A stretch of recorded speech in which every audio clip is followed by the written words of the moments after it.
A baseball is thrown upward from a height of 2 meters with initial velocity 10 meters per second. Determine its maximum height.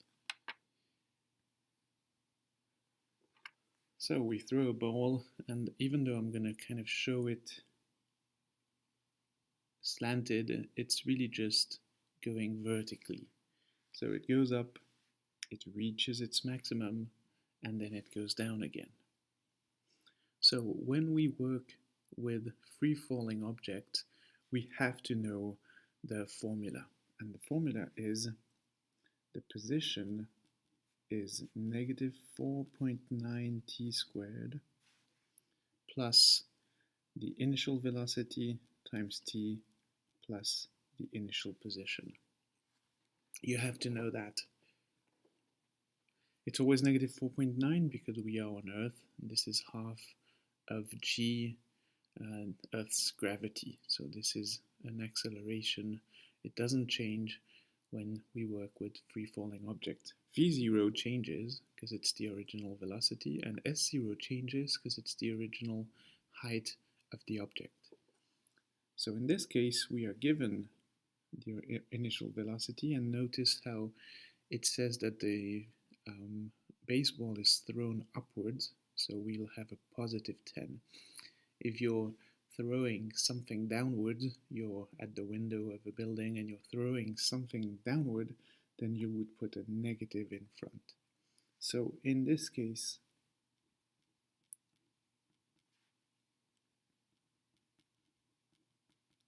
we have negative 4.9 t squared plus 10t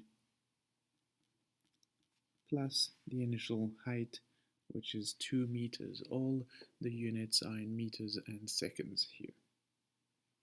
So we want to find when the baseball is going to reach its maximum height, or to be more precise, what that maximum height is.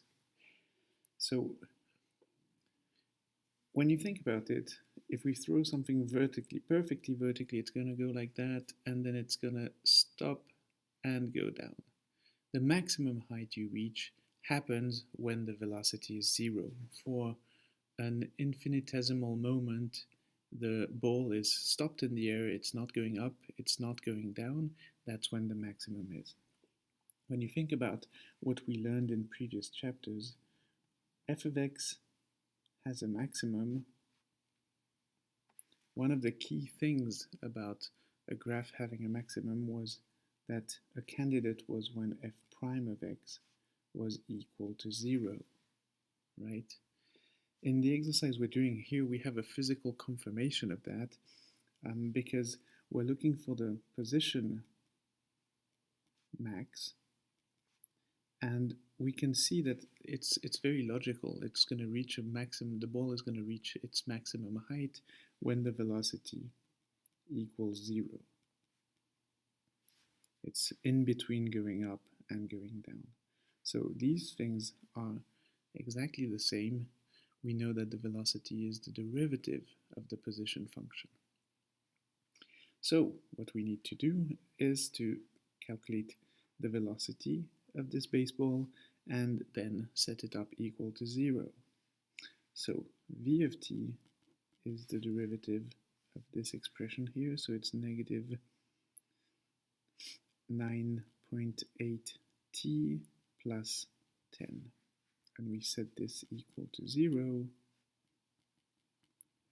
So 9.8 t equals 10. We find t equals 10 over 9.8.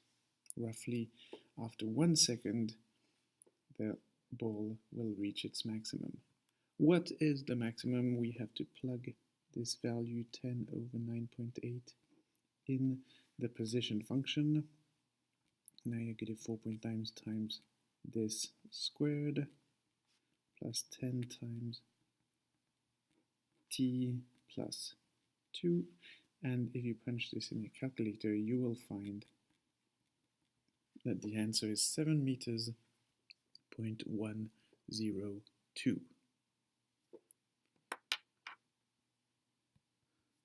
The second exercise we're going to do together is this one here. We have a particle moving along the x-axis, and this time we are given its velocity. V of t equals 1 over root t.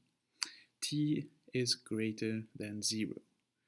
Of course, if t was less than 0, v would not be defined. So that's just, it's not something that really has a huge impact in solving the exercise. It's just something the textbook wants to emphasize so that there aren't any places where the velocity is not defined properly.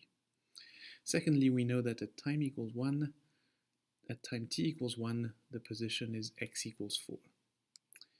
Find the acceleration and the position functions of the particle.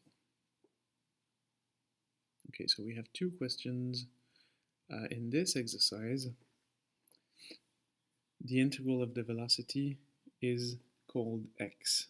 In the exercise just before, we defined the position as s of t. Here, we're defining the position as x of t. You have to be used to both writings. You can use the one you prefer, but some exercises are going to impose it on you, so you have to be comfortable with both of those. The variable, the independent variable in these exercises is always t. It's always something of t. So, we know the velocity, we need to find the acceleration and the position function. The acceleration is going to be easier because it's easier to differentiate than it is to take the integral. Let's do that. But before we take the derivative of the velocity to find the acceleration, we need to rewrite the velocity. This is not very comfortable, but we can say that the velocity is t to the power of negative 1/2. And therefore, if I take the derivative of that, I get a of t equals negative 1/2 times t to the negative 3 over 2. That's enough, but if somehow you wanted to write it in a way that is more easier to read, this is negative 1 over 2 times.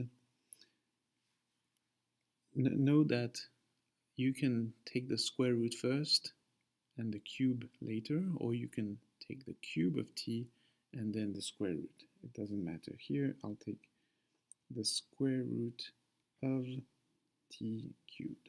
But I could also write square root of t and then cubed. Okay, so we found the acceleration. That was easy. It's going to be a little harder to find the position function.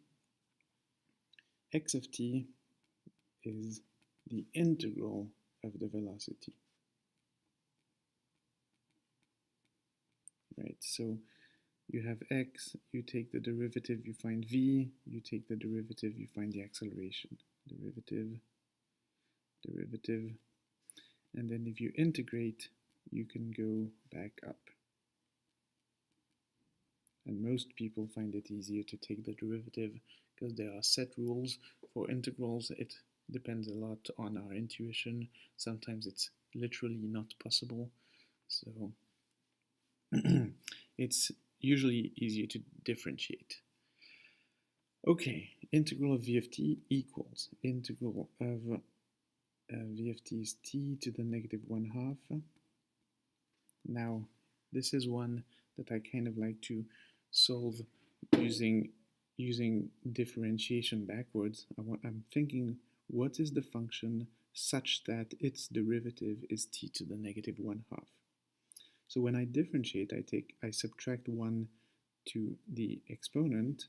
So what it means is I need my exponent in x of t to be 1/2, because when I differentiate, it's going to become t to the negative 1/2.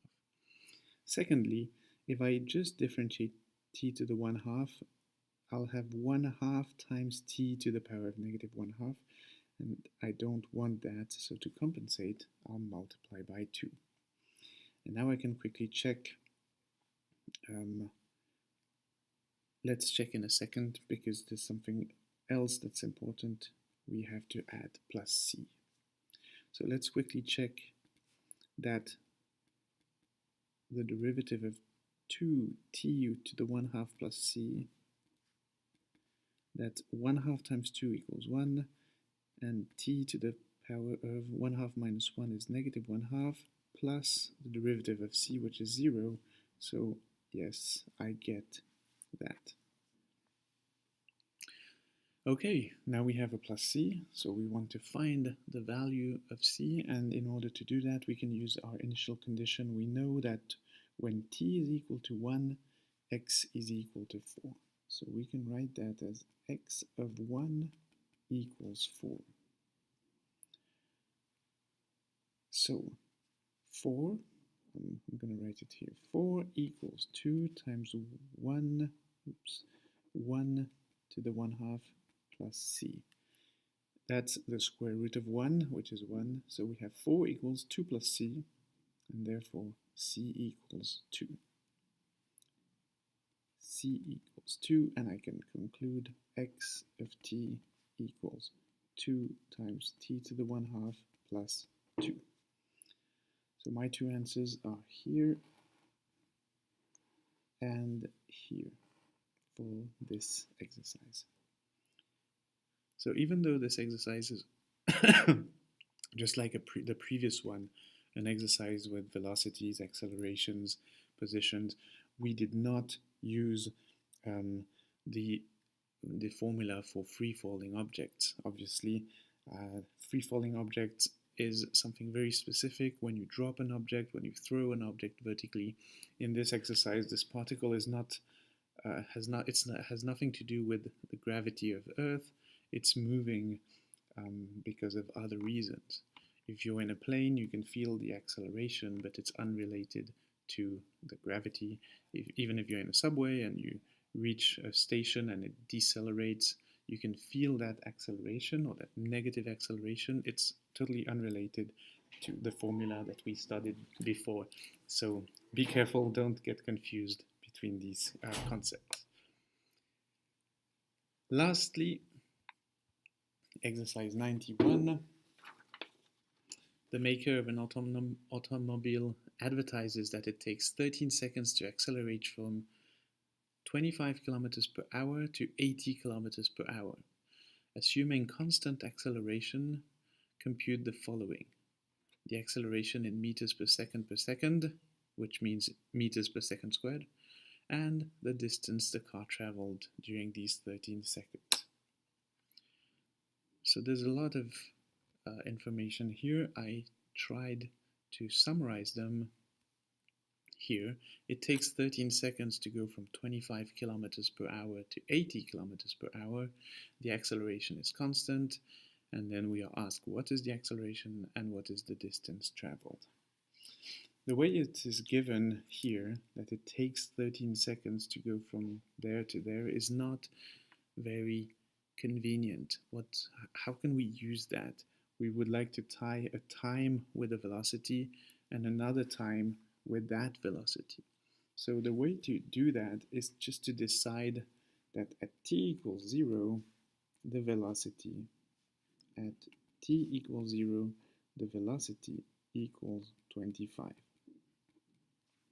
And if I do that, now I can say at t equals 13, the velocity is 80. So you just pick yourself the first time, and the easiest is, of course, t equals 0. In this exercise, we have kilometers and per hours, but we are asked to give answers in meters per second squares here. So we're going to just get rid of the kilometers and hours right from the get-go. 25 kilometers per hour is, if I want to change this to meters per hour, I do a lot more meters per hour than I do kilometers per hour. So I'm multiplying by 1,000, 25,000, and then what I do in an hour is much more than what I do in a second. So I need to divide by 3,600, and that's the amount of meters per second. So it's 250 over 36 meters per second. I could simplify a bit further, but this is good enough. Likewise, 80 kilometers per hour is 80,000 meters. And if I want it not per hour but per second, I'm doing a lot less in a second than I do in an hour, so divided by 3600. I can divide by 100 the numerator and the denominator, so I get 800 over 36 meters per second. Good enough of a simplification for the moment. Okay, what can we do with these values? We know t equals 0 yields v equals 200 over 36, and t equals 13 yields v equals 800 over 36. So we can use the second information. The acceleration is constant. So the acceleration, which we can write the acceleration depending on t, is just a number. So let's just say it's a. The acceleration is a, and it's constant. What this means is if I want to find the velocity, I'm going to integrate the acceleration. The integral of a is at plus c. That's easy. And now I can use t equals 0, v equals 250 over 36, and t equals 13, v equals 800 over 36. So let's use the first one. The velocity 200 over 36 is equal to a times 0 plus c, and 800 over 36 equals a times 13 plus c. Okay, so this tells us that c equals 250 over 36, and if you use your calculator, this is 6.94444444 meters per second squared, but we'll just save the units for our final answer. And from here, if you plug in 6.944444 and you move stuff around, you can find that a is equal to 1.175. So the velocity is 1.175 t plus 6.9444. Good, so we can actually answer the first question, a here. A equals 1.175 meters per second squared. And it's a constant, as we know. So how much was the distance traveled? Well, the distance traveled, we're going to try to find the position at 0 and the position at 13, and this is going to inform us on how much this car has moved. So to find the position, let's call it s of t.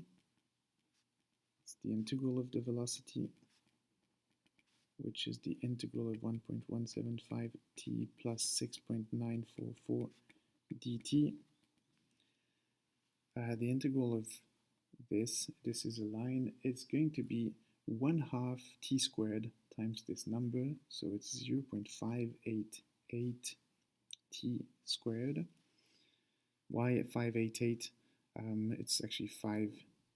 It has more decimals, but I kept the exact value. You always want to keep the exact value, so that's why sometimes I write more decimals as well. Even though final answers in AP Calculus require 3 decimals, you want to write a lot more. You want to keep a lot more when you're in intermediate steps. Plus 6.944 t plus a certain constant. We can't write c here because we've already used c somewhere else, and c is now tied to the value 6.944, so let's call it k. We could write a c sub 2 if we wanted. So at time t equals 0, we can basically decide what we want. We can say, and it's going to be so much easier, that at s equals 0, the car is at 0. We can decide this because it won't matter Let me just fold this over. It won't matter because when afterwards, if we chose k equals another number, it's gonna be cancelled out. I'll show you in later what I mean. So if we decide that, we would find that the position s of t equals 0.588 t squared plus 6.944 t plus 0, so I won't even write anything. Let's keep in mind that we made this decision and see why it doesn't matter. In this case, what is s of 13? S of 13, we will plug in t equals 13 here and here, and if you do that, you can find 189.58333. So what is the difference in position between 13 and 0? We would do this number minus this number. So now think, let's say we had decided that the position at 0 was 25. How would that impact the final result? If we had decided s of 0 is 25, it would tell us that k is 25. And when I would calculate s of 13, I would have all of this plus 25. So I would have a number that's 25 more than 189, which is 214. When I would look for the difference between the two times, t equals 0 and t equals 13, I would do 214 minus 25, and I would get 189 again. So in some situations, you can just decide what you want for k because it doesn't matter. And of course, once again, the easiest is to choose that constants are equal to 0 if you have an option. So that's it. Oh, we should write units. So actually we should write the total distance traveled is 189.58833 minus 0 equals 189.583 meters. That's how far the car traveled in these 13 seconds.